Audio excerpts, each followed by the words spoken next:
ये किसने कहा आपसे आंधी के साथ हूं? ये किसने कहा आपसे आंधी के साथ हूं? मैं गोडसे के दौर में गांधी के साथ हूं।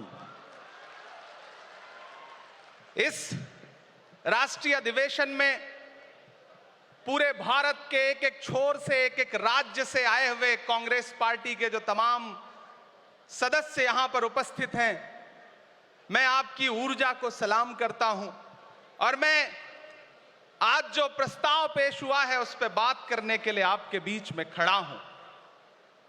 एक ऐसा मुश्किल दौर है जब सत्ता में बैठे हुए सत्ताधीशों ने नफरत को अपना परमानेंट हथियार बना लिया हो। ऐसे समय में कांग्रेस पार्टी देश के हर कोने में जा करके मोहब्बत की बात कर रही है, प्यार की बात कर रही है।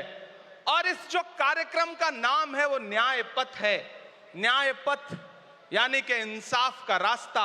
और उस इंसाफ के रास्ते पर अपने अतीत की विरासत को संभाल करके, संजो करके लेके चलता हुआ एक ऐसा न्याय का योद्धा जिसका नाम राहुल गांधी है, जो हम सब के लिए प्रेरणा का स्रोत है। मैं गुजरात में खड़ा हूं, जो महात्मा गांधी का गुजरात है, जो सरदार वल्लभ भाई पटेल का गुजरात है। तो मैं इस गुजरात में खड़ा होकर के अपने अतीत और अपने वर्तमान को मिलाता हूं तो मैं ये महसूस करता हूं और फख्र से सोचता हूं कि मैं वो हूं, मैं कांग्रेस का अदना सा एक वो सिपाही हूं जिसकी जड़ें जाकर के महात्मा गांधी से मिलती हैं और जिसके कदम जाकर के राहुल गांधी से मिलते हैं। मैं सौभाग्यशाली हूं कि मैं कांग्रेस पार्टी का एक अदना सा सिपाही हूं। साथियों, मैं कोई लंबा चौड़ा भाषण करने के लिए नहीं खड़ा हूं, बस आपसे यह कहना चाहता हूं, ये जो न्याय का पथ है, हम सब इस न्याय के पथ पर चलने के लिए संकल्पित हैं। हमारा समर्पण इस न्याय के पथ के लिए है, हमारा संघर्ष इस न्याय के पथ के लिए है। मेरे भाई शशि थरूर जी बोल रहे थे, सचिन पायलट जी ने बोला, हमारी बहन गेनी बहन ने बोला, उसके बाद इमरान बोल रहा है। इन चार नामों में ही आप ये पाएंगे कि उत्तर से लेकर के, दक्षिण से लेकर के, गुजरात से लेकर उत्तर प्रदेश तक कांग्रेस यही तो है। कांग्रेस यही तो है, देश को समेटने और एकजुट करने का नाम कांग्रेस है।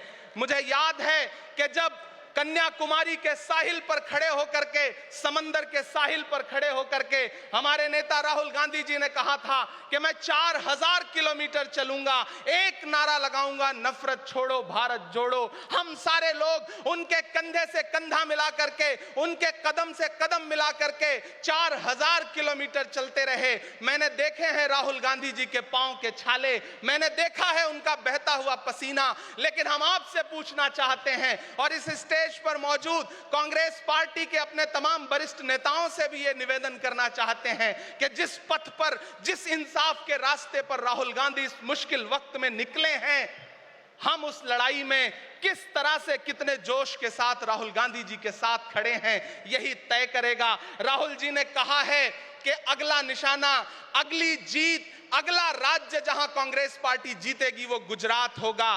तो याद रखिए कि हार तब होती है जब ठान लिया जाता है, हार तब होती है जब मान लिया जाता है, जीत तब होती है जब ठान लिया जाता है। अगर हमने ठान लिया कि जहां से आज सत्ता के शीर्ष पर बैठे हुए लोग नफरत परोसने का काम कर रहे हैं, असमानता का काम कर रहे हैं, संस्थाओं को कुचलने का काम कर रहे हैं, उनके खिलाफ अगर हमने उन्हीं जड़ों में जाकर के मेहनत की हिम्मत दिखाई तो मुझे पूरा यकीन है कि जिस तरह अंग्रेजों के खिलाफ लड़ते हुए कांग्रेस पार्टी ने इस देश को स्वतंत्रता संग्राम के जरिए आजादी दिलाई थी, तो ये लड़ाई भी उस स्वतंत्रता संग्राम से कम नहीं है। उस लड़ाई का नेतृत्व महात्मा गांधी जी कर रहे थे, तो इस लड़ाई का नेतृत्व राहुल गांधी जी कर रहे हैं और हम सारे लोग राहुल गांधी जी के साथ खड़े हैं।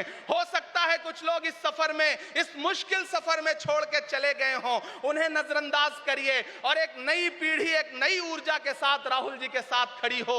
मैं तो कहना चाहता हूं कि कांटे गुल के साथ नहीं चल सकते हैं, बुज़दिल खुल के साथ नहीं चल सकते हैं। रास्ते में जो छोड़ गया उसे जाने दो, सब राहुल के साथ नहीं चल सकते हैं। आप सारे लोग, हम सारे लोग और इस देश के लाखों लाख करोड़ों करोड़ लोग राहुल गांधी जी के साथ खड़े हैं। और यहां खड़ा होकर के इस देश के पिछड़ों को, आदिवासियों को, दलितों को, अल्पसंख्यकों को मैं सबको भरोसा दिलाते हुए इतना कहना चाहता हूं कि मेरे भाई, कांग्रेस ही है जो आपकी असली लड़ाई लड़ रही है।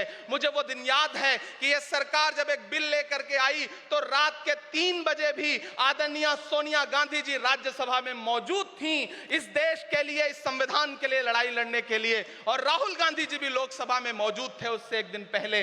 जिस संजीदगी के साथ वो लड़ाई लड़ रहे हैं, हम सारे लोग उनके साथ खड़े हैं। और मैं ज्यादा भाषण नहीं करूंगा, जाते जाते बस आपसे इतना कह के जाना चाहता हूं साथियों कि यह न्याय का पथ और एक छोटी सी कविता, और उस कविता का जो शीर्षक है, उस कविता का जो हीरो है वो मंच पे मौजूद है। मैं चाहता हूं पीछे तक एक बार दोनों हाथ उठा करके तालियां बजाएं। मैं अगले 1 मिनट के कविता सुना करके यहां से आपसे विदा लूंगा।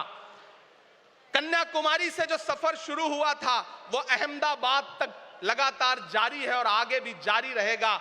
और कल ही राहुल जी परसों बिहार से लौटे हैं, तब ये कविता मैं सुनाता हूं कि उदास मौसम बदल रहा है, उदास मौसम बदल रहा है, धुएं का पर्वत पिघल रहा है, दिलों में लावा उबल रहा है।